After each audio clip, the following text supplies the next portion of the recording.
What up, everybody? All right, so I just got back from Disney. Put that. I am.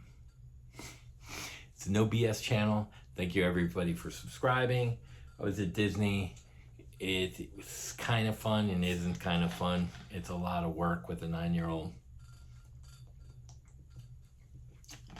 A couple times I just dropped them off and let them go, and I went back to the resort and slept.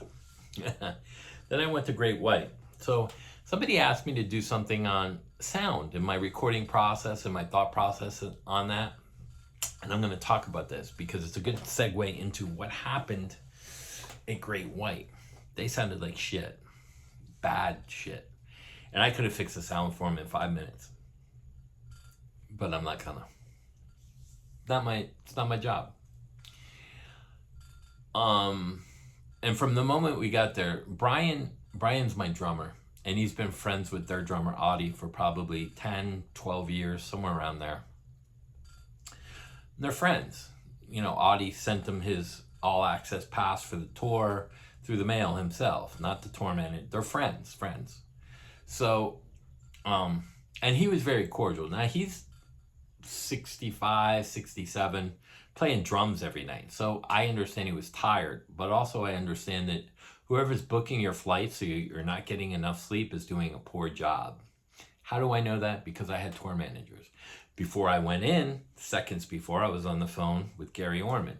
Now, when you're talking to like a tour manager like that did Slaughter or Motley Crue, or, you know, and you're talking to these guys and you're on speaker, and my buddy Brian is never talked to him, never introduced him. He hasn't never met him. He probably will at Slaughter if he goes, but he doesn't want to go back to Dania.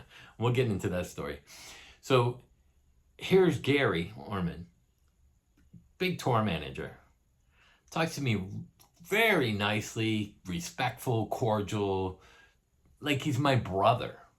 He's that nice of a guy. And this is what a tour manager should be. Their job isn't just to set up equipment, but their job is to make sure you get enough sleep so that your flights are booked properly. Audie, don't know what to tell you. You hired them. But they're also there to lift you up. When you're feeling tired, you get them some vitamin B12. You get them something to help them. You uplift them. God damn it, you're Great White. You were one of the greatest rock bands around. I want you to dig deep, put on one of the best effing shows that you can. Show these people that you're still that Great White. Michael, get up, do some laps, lose a couple pounds. Stop sitting there moping. So Michael Lardy, he's the original keyboard player, guitar player. He's a miserable person. You can just tell. Sits there mopey. Now Scott, I ended up knowing Scott Snyder, the bass player, from other people. So here's kind of how it went down. So Chris is the tour manager. He was a dick right away. So I stepped in. I could feel it. I look different. I dress different when I go out like that. The hair is down, the Breitling watch is on, you know. So when he came over and gave Brian a little bit of an attitude, I was like, hey, I'm Chris. You know, I played with this band, that band. Oh, really? Cool. All of a sudden the attitude changes a little bit. I hate to do that because I'm not like that.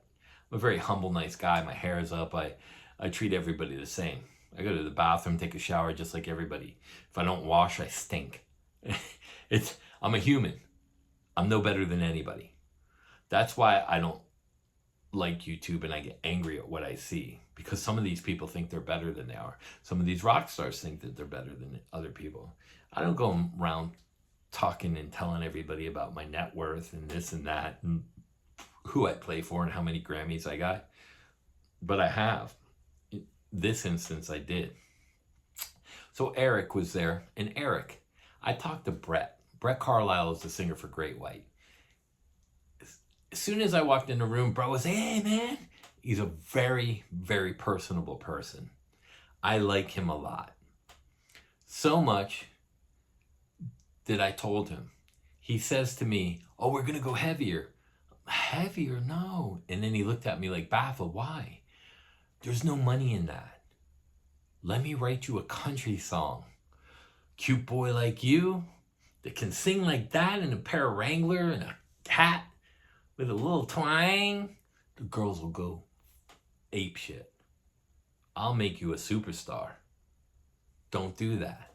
Eric, my plea to you is let me record a country song for him. I get it to Luke Bryant or some other people that I kind of know, and maybe we can make him a superstar. So if you're watching this, and everybody, I'm going to have this get to Eric. Go watch Brett Carlisle sing for Great White. Tell me he wouldn't make a great looking country singer and make the girls go crazy, achy, breaky, heart crazy. He would. He'd be the new country sensation. That kid could make hundreds of millions of dollars. Then he wouldn't have to sing for bands becoming irrelevant. But Audie was tired. He was cool. Scott Snyder, we ended up hitting it off. I kept looking at him like, I know you from somewhere. He goes, yeah. And then we start talking about LA and some of the people we knew. And I was like, yeah. I was like, oh yeah. And then so we knew each other, but we're not friends, but we knew each other from the same group of people, and we were friends with all the same people. So props to Scott for being real personable and talking to me for a while, and Brett and Audie. But Mark Kendall wasn't even there. I didn't even get to say hi to him. He was late or something and didn't feel well. I don't know what the deal was, and I didn't stay for the whole show. Why? They had shitty sound, and which is going to lead me into this. So whoever the sound guy is, first of all, Chris, the tour manager, your job is not just to make sure they're set up and this and that. Your job is to make these guys feel good about themselves. Number one, if they don't feel good, make them feel good so that they have great shows, so that people aren't disappointed for what they pay for. That's rule number fucking one. Number one. Number two, make sure that their flights are on time so that they get plenty of sleep so they're not tired. Rule number two, take care of the band is number one. Number three is the sound. Make sure the sound is good, which segues into this. Now I'll explain. It's a square box, Dania, square box. Line array is not good for indoor shows. So you have to know how to control it. You have to know what kind of speakers you're dealing with and how they work. It's not just about engineering. It's about placement. It's about sound issues. It's about trapping. There's tons of stuff to go into engineering that engineers don't know about live. Now I heard Chris does the sound or is in charge of that and they have problems with sound. I could have fixed it in 5 minutes, but I didn't offer. One, because he disrespected my drummer.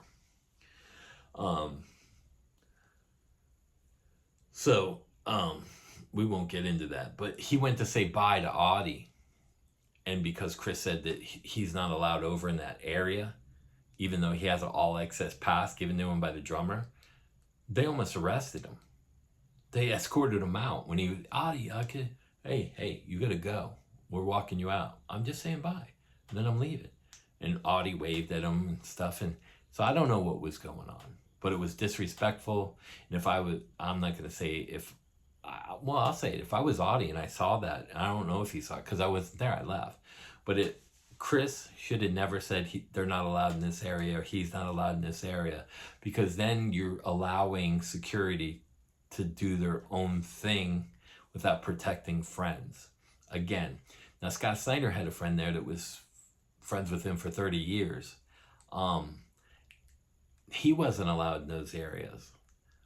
Again, I saw people at the show that recognized me from other shows. The sound was shit, so I left. I didn't stay because I didn't like the situation, even though they were very cordial to me. But I'm not going to hang out when you're not wanted around. And I'm not saying that they didn't want me around, but they just looked beat up. Me and Scott could have hung out all night, and Brett too. But that's besides the point. So there was something going on. I don't know what it was. The sound was shit. They were tired. But I don't blame that on the band. I blame that all on their tour manager. That's his job. So going into the sound, so a square room, line array has a dispersion greater than a cone speaker, just the way it's set up. They might have two speakers angled out. So what happens in a square room, you get your subs and line array straight to that back wall. Now you got to remember there's a time delay. So this gets pushed first. Then the line array stuff hits the sidewall and bounces back, creating a diamond shape. So as that sound hits the walls and bounces back, that sound hits first, and then that traps the sound, which creates mud. So there's a couple ways to beat that, and that goes into my recording techniques as well. So when I record, I do 2 kick tracks, 2 snare tracks, 1 overhead mic, another room mic for the cymbals. But my basic tracks are my kicks and my snares out of the drum. And what that does is I copy and paste those. But those kicks go to 2 o'clock. The snares go to 2 o'clock. One gets brought down in a level and added more bass to get to that clip mark. The other gets pushed up with the bass rolled off. That does twofold, and it's great live for an easy fix to a problem. So when you push it up and you roll the bass off, it gives you a tight kick because there's no bass coming out, but you can feel that hit. It's not flubby, creating dispersion this way. Now if you're in a room like outside, then you just put it at level and turn the bass up, and then bring the volume back down a little bit and add a little more bass. So you get a good kick sound, then drop it down about 2 or 3 notches and turn the bass up 2 or 3 notches. That'll create real big boomy stuff because you want more bass sound to disperse. And when it's punchy, it doesn't in outdoors. So there's 2 fixes right there. I also do that with the snare. Snare real tinny with the highs, and then the high mids cut off. Then I do the mids on and the treble rolled off. Creates a different snare sound, and they're panned.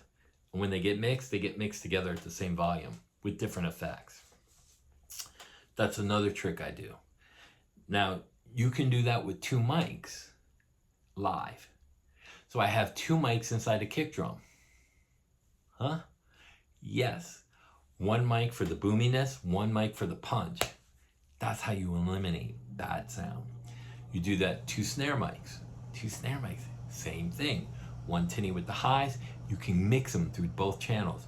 It's a great tool to do two mics on a snare and 2 mics on a kick live. I do it in the studio, but I copy and paste, and then it's the same effect. It creates an incredible kick sound, creates an incredible snare sound. So now on my guitars, I do 3 main tracks. 1 in the middle, 2 panned to 3 o'clock. Now panned more, 3 o'clock, and 1 in the middle. Now on those, I'll have the main sound, which say would be this tone. So if I'm playing something like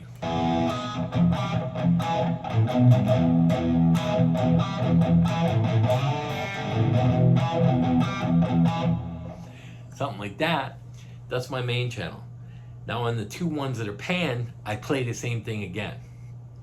And why do I play it again live instead of copy and pasting that like opposed to the kick? Because I want it to create an off sound, because I'm not going to play it exactly the same, and it creates a chorusy sound that fills it up really fat, instead of copy and paste, which is hard to do, to fill it up. But when I do the left and right pans, I use a different head and a different cab. And I also use 3 other tracks, 1 for the lead, maybe 2 sometimes for a lead, and then the other 2 tracks are for fill-in stuff. I like the layer. So if I'm playing this, I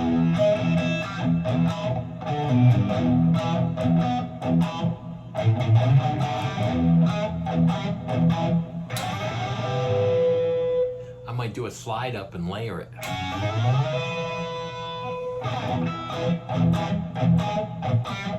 It's like having 3 guitar players play it at the same time. And that's not going to be reoccurring all the time. Now, I might put a weird effect on that or ambient effect on there. I might use a slide. I don't have one around. But you get the idea. Or harmonic.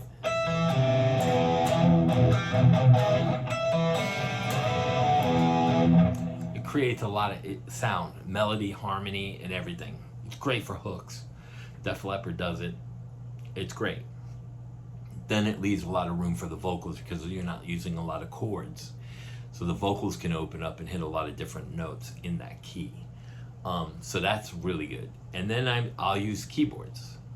Sometimes I'll use a synth guitar, but I have a Yamaha MM8 that I use. It's my go-to keyboard. I like Korg too. Korg more for effects, and the Yamaha more for like piano or like a steel guitar on there. So I have 2 or 3 keyboard tracks, even if it's droning a bass note. Now on the guitar tracks, if I'm playing this, I might have another guitar going.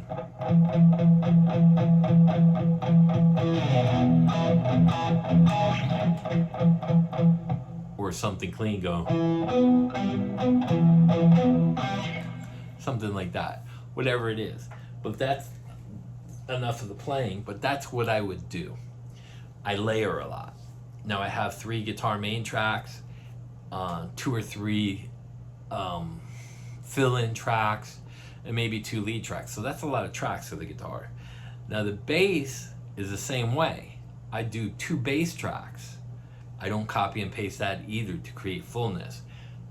Again, I pan to 2 o'clock only, and I run different effects on the basses, and then when they get mixed down, they get mixed together. Now you can offset the volumes. You can do anything you want to create. There's a lot of stuff here. It's just like I use 2 computers. One has Pro Tools, the other has Ableton Live, and Audacity I use. So I use 3 different programs. The reason why is, and they're not used for accounting. They're only in my studio. That's all they do, and they do my updates on my Fractal. That's it. Because I don't want all the memory to go into the tracks. I can hold the tracks into my Tascam and put it on a CD and burn it, and then put it back in and redo the tracks back on there.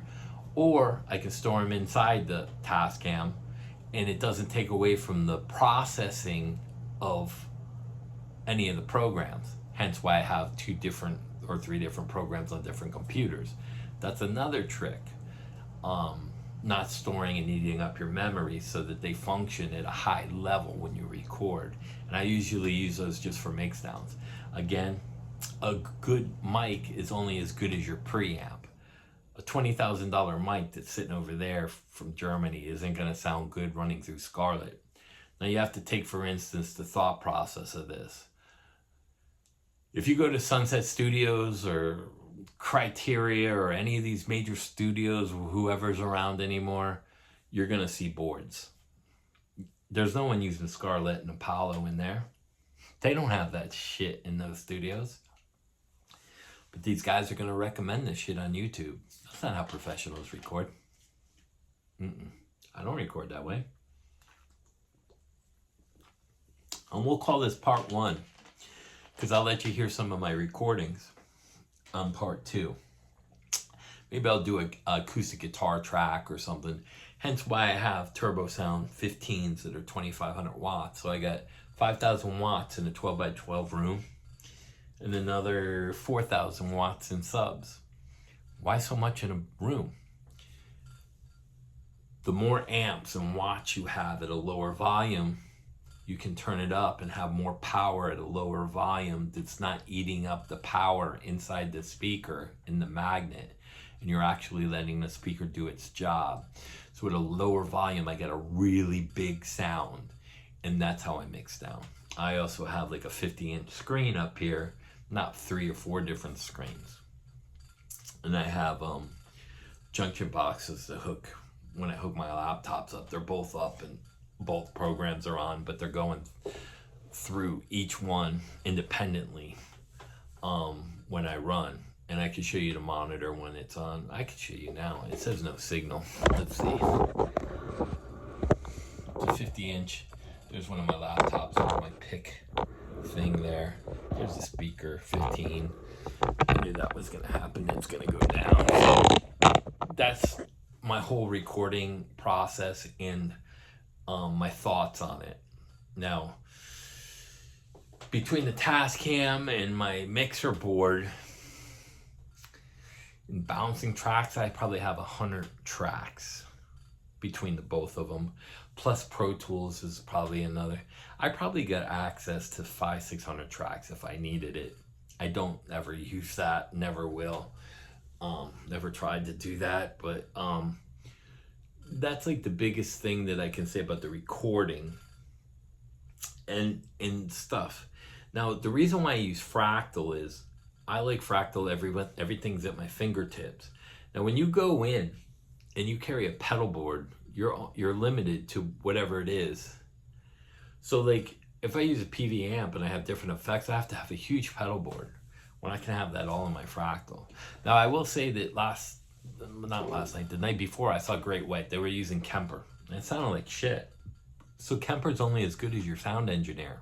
And if that's Chris, I'd fire him because that was a shitty job. And that's one of the top 3 things. Make the band sound great. Uplift them. The tour managers are supposed to look out for the band, and he didn't. I don't understand it. I don't get it. I really don't care. Like I said, I only ended up knowing Scott through a small world. We all revolved around that circle. So I ended up knowing him. I knew his friend. I know his friend lives here, and I've seen him at shows. I don't know him, but I've seen him before. He knows who I was, or was. Was my pronouns. Has been. Refer to me as has been, Hasbro, has been, middle-aged, balding. No, am I balding? Not yet. Anyway, back into it. So that's kind of the thing. So they had shitty sound. It's a shitty engineer. Just like I said, a great engineer in a recording studio is not the same as a sound engineer live, because they're in a fixed environment. When you go out and you play different rooms, oval rooms, this room, outdoor shows, your sound guy has to know all of that. I'm just fortunate because I'm older and I've done all that and played in all that. I would run a looper and go out by the sound guy and go, no, take the mids off. It sounds too screechy. Bring the treble up, the mid-lows up, and bring the lows off the vocal. I would tell them how to engineer it. They'd get mad. You're telling me how to... No, you work for me. Of course I'm going to tell you how to do your job. You work for me. I want me to sound great and the band to sound great. My job as a guitar isn't just to make the guitar sound good. My job is to make the band sound good. And if I'm Audie or Scott Snyder, Michael, Lardy, get the fuck up and act like you're enjoying yourself, or go to fuck home. Don't be a mopey son of a bitch. You bring me down. I don't want to play with you because you're so fucking negative. Have a fucking cake and get some sugar into your ass and fucking run around like you're 20 again. That's just me. But I'm a happy-go-lucky guy. So I listen, I even said to them, I don't know how you guys do it anymore. I wouldn't do this shit. You know, I don't know. So here's my discussion with Brian. And Brian's a great guy. Wears his heart on his sleeve. You know, if you... So there were 3 of us backstage. Just 3 of us. Now, Brian's never brought anyone to Great White. Now, Brian doesn't look like a rock star. You know, he don't have no hair. He's got earrings. And he's a great, incredible drummer. And he's very personable. He's a funny guy. And if I didn't like you, I wouldn't hang out with you. I think he's a great person. That's my opinion. And I stick up for him. If I see something, because I'm his friend, I should. If you're friends with me and I like you for a reason, and I see somebody embarrassing you or creating a difficult, I'll say something. Now, like, again, I never say who I play for or whatever. But when I walked in the room, I said hi to Brett, and then Audie extended his hand, and so did Scott. Lardy, I don't know, Michael Lardy didn't. Just kind of said hi. But then when I say, just so, I play with Quiet Riot and Rat and whoever, filling in, or whoever the band is. Then the attitudes will change. Like if you fill in for people as a touring guy, say Keith Urban called you, hey man, I'm in your area, my guitar player's sick, I need a guitar player right away. Can you learn these 20 songs and be here in 2 hours? Yeah, how much you gonna pay? Then the headphones go on with all the songs burnt on a CD, listen to them over. I don't know what that is, let me see. And then you make your little charts, or you download all the music and chart read, what keys this in, what keys that in, and then you go off your charts and you read the music, and, if it's a last minute thing and you're saving the band, sometimes they'll pay you a lot of money, especially somebody like Keith Urban or somebody like that, that's why I say don't put all your eggs in one basket. I've had somebody call me and say, my guitar player is really sick. I called, we don't know who's in the area. Your name comes up. Can you learn these songs in 2 hours? Yeah, sure. We normally pay our guitar player $500. We're going to give you 12 because you're saving the day. Now, I won't tell you who it is, but, that's happened. So, it's just one of those things. Same thing with Brett. Like I told him, dude, do a country song. I'll make you. So like when I was in there, I said some of this stuff. Brett, why are you going heavy? Just let me do a country song for you. I'll make you a kabillionaire. They can hear me talking. Now here's Scott, who validates who I am. Now I am somebody, not because I said it, but now it's somebody in their band for 15, 16 years, knows who I am from back in the day. And here's Brett. So now the attitude changes again. But, like I said, that won't happen at Slaughter because Gary's a great friend and the Slaughter guys are really cool. So Mark is cool as shit. Blando's cool as shit. I don't know who's playing for drums for him, but we'll find out and I'll see that show. But again, I left. I hope this helps you with sound and engineering and some of my thought process on how did I run sound and how I may fix it live. Now on my live sound, again, I don't know if I said this, on my monitors, you'll see one monitor angled at me and two on the side. So I'll have like a lead vocal or my vocal in with the lead vocal, and I don't like my vocals real loud because I like to hear the pitch where the main vocal is going so that I can actually go to a fifth or a third or double depending on what it is as I hear it. And then this might be the guitar and a kick drum, or the bass, the kick, bass, and guitar. It depends. And those are angled this way in so that the speaker's hitting me from the angle this way. So it's not tilted out and it's all running behind me, fighting with the sound that's pushing out because it's going up and creating a wall, an invisible wall, as the sound pushes out. But and I always use a PV, feedback ferret. I bring it with me wherever I am. I'm like, you put this on the monitors. Why? You'll see. Turn the monitors up. They'll feed back. Turn the PV ferret back on and crank it. No noise. You can stick a mic right there. Sometimes I have an in-ear. And the Fractals running in one of them. So it just depends. But those are the key tips to a lot of stuff that I do live. That's some guidance on the touring stuff and what a tour manager is supposed to do and how Brian was embarrassed. Again, I told him, let this video go viral.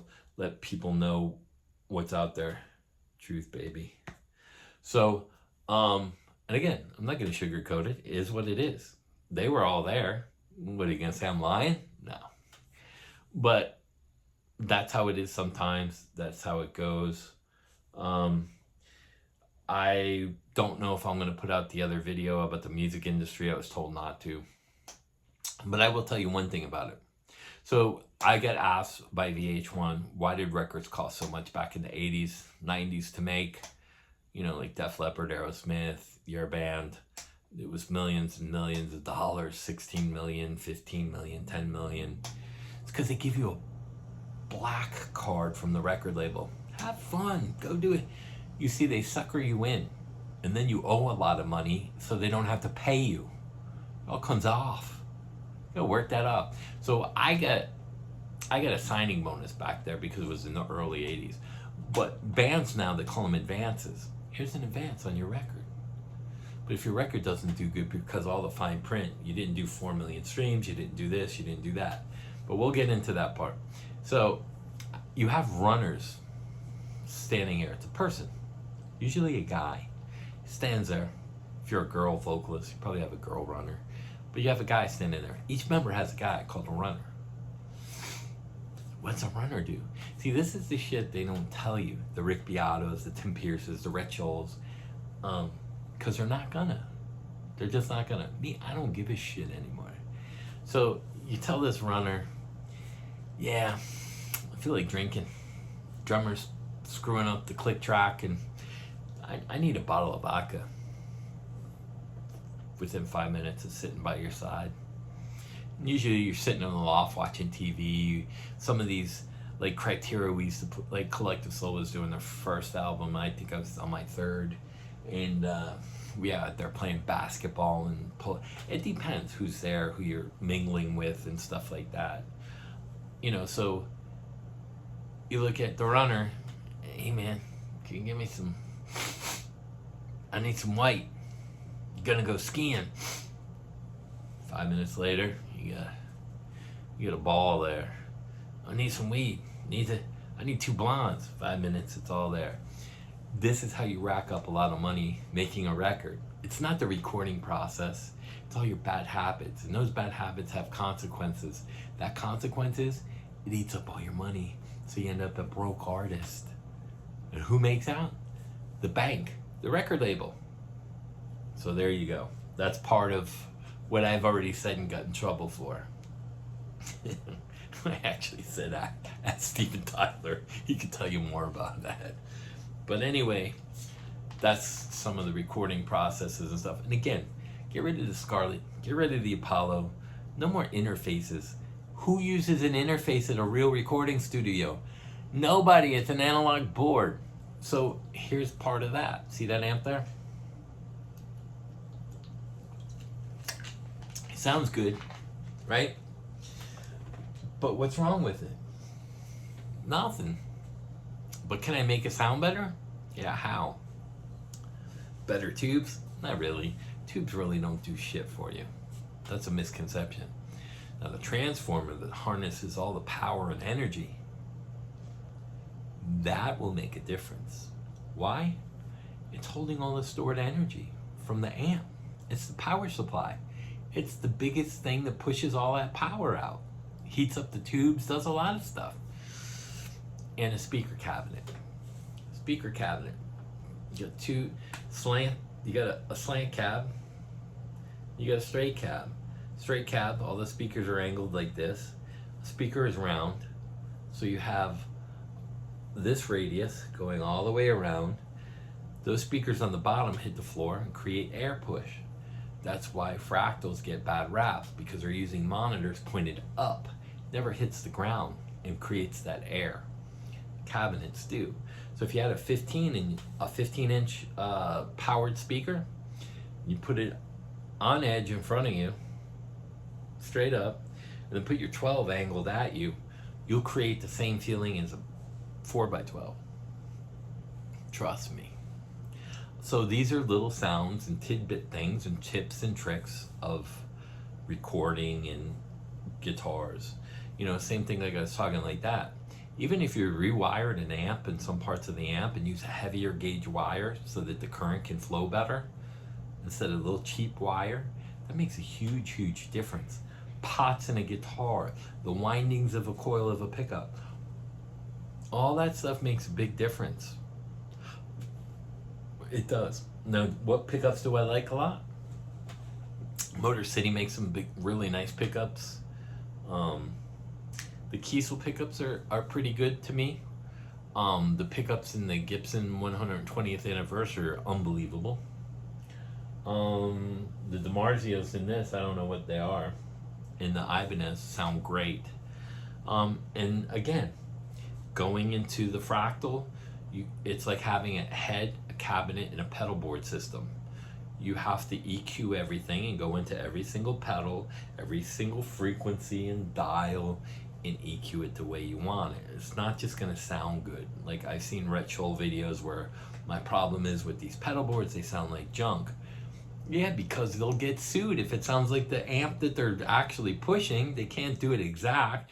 They make an exact copy and then they dumb it down so they don't get sued. It's kind of like AI. You can't say, hey, we can make you sound like Bruno Mars. You can't use his name. No. You might put the BMAI, and then you have to EQ it and get it to sound like him somehow. That's not going to sound exactly like him, but it will if you EQ it. So those are like, and again, how are you going to sound like Bruno Mars if you don't have the right preamps, the right mics, everything that he uses? It's hard. It's like, and this is great too. And I know this is a long video. No matter how good you are, your job as a band member is to make the band sound the best. What do people always say when they see a band that has a bad guitar player? They don't know where the bad sound's coming from, but I've never said the band was great, but the guitar player sucked, unless it was a guitar player. Usually, they weren't that good. They sounded like crap. Why? Because someone was out of tune or doing something wrong. People are pitch deaf, not tone deaf, like sound. They know when sound is off. That's why sound is a huge important factor over any of what you do as a player. The sound is the key to everything. That's why I use 2-chord songs. It's why I layer. Sound. Always remember, you're a guitar player, you might sound great, but the bass player don't. You need to say, man, put a little more bass in there or something.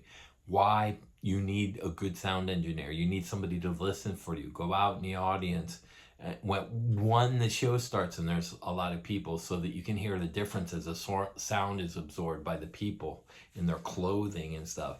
Because even though you do a sound check at 4, by the time that place is filled up, it's not the same. So always remember that. It's about the sound of the band. That is the integrity of the band. That's what they're going to talk about. And your show. Don't stand around like a sore loser. Run around like it's your last show. Have a heart attack. No, just run around. Don't be a dud. Nobody wants to see some guy just leaving. Nobody wants to see that shit. Run around. Put on a show. Truth. Peace out. Hope you enjoyed the video. I hope this helped a lot of people out. Thank you for subscribing. Eric, don't let Brett do that. The guys in gray white, you don't owe me nothing. But I sent Scotty a message. We'll see what he says. Anyway, I'll let you know what everything happens, and then I'll be doing videos. We'll call this part 1. Part 2, I'll get into my recording stuff and let you hear it as I do it, so you can hear how I might do the drums, and maybe I'll play you a track out of there so you can hear what it actually sounds like through the board in 5K. Peace out. Have a great day.